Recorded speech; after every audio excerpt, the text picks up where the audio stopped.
The myth of catching up and realizing that there's no end will set you free all this time.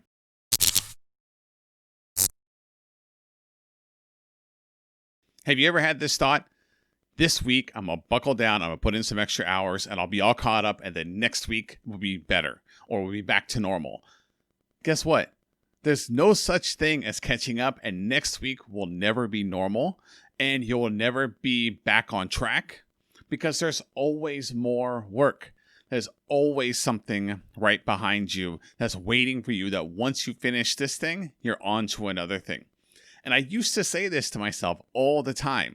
And I think that we say it to ourselves all the time in other ways too. I'll catch up on sleep this weekend. I'm going to catch up on my laundry. I'm going to get down to inbox 0 in my email.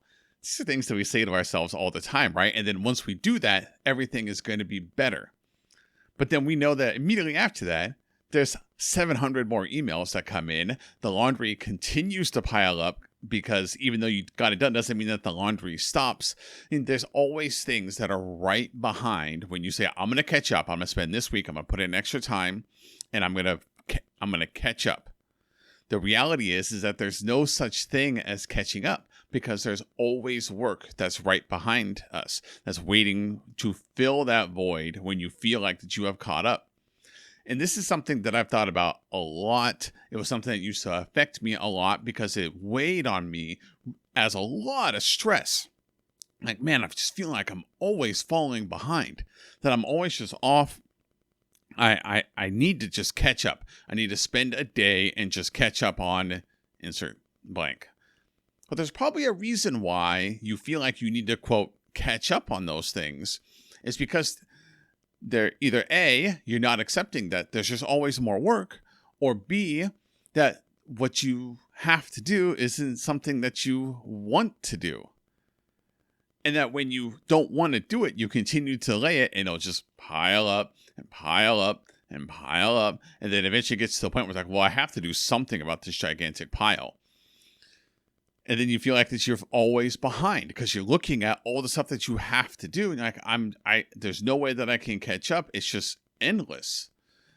There's no way I can always catch up. And so you feel this stress, this anxiety. And this goes for us as leaders too. You feel like, I had meetings all this week. I met with all my team. And once I get through this, next week I'll be able to work on that new project that I really want to get started. Or next week is when we'll finally be able to turn the page on this project and get to the next project.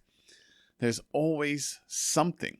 And when you embrace that work is endless, and that sounds scary, when you embrace that work is endless, it will set you free to say, you know what? There's no such thing as catching up. There's no such thing as then I will be done with this work.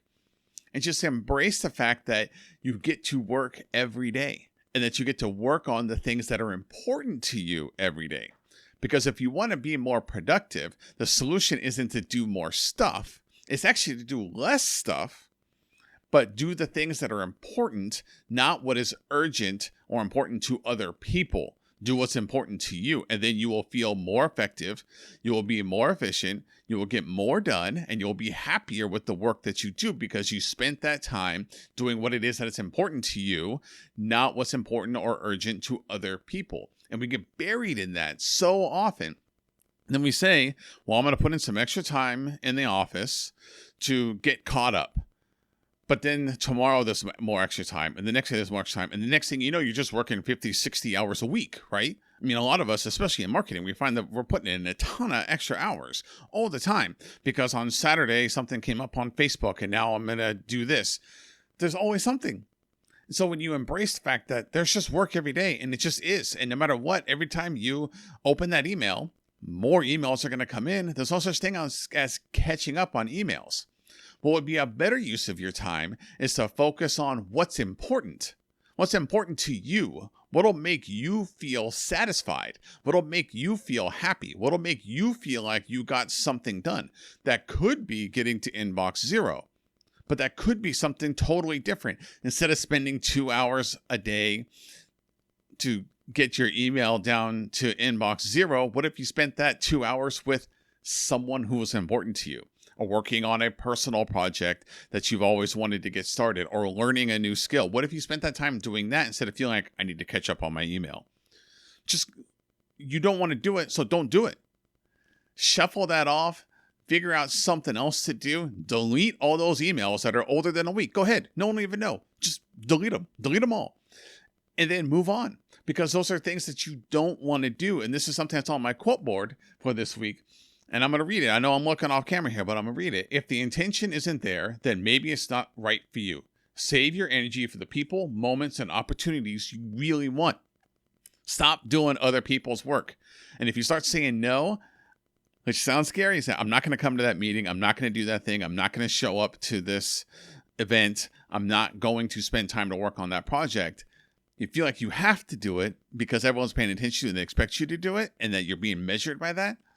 But once you start saying no, it's going to get easier and easier.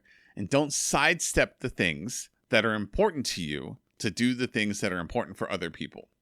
So that's what I got this week. I'd love to hear from you.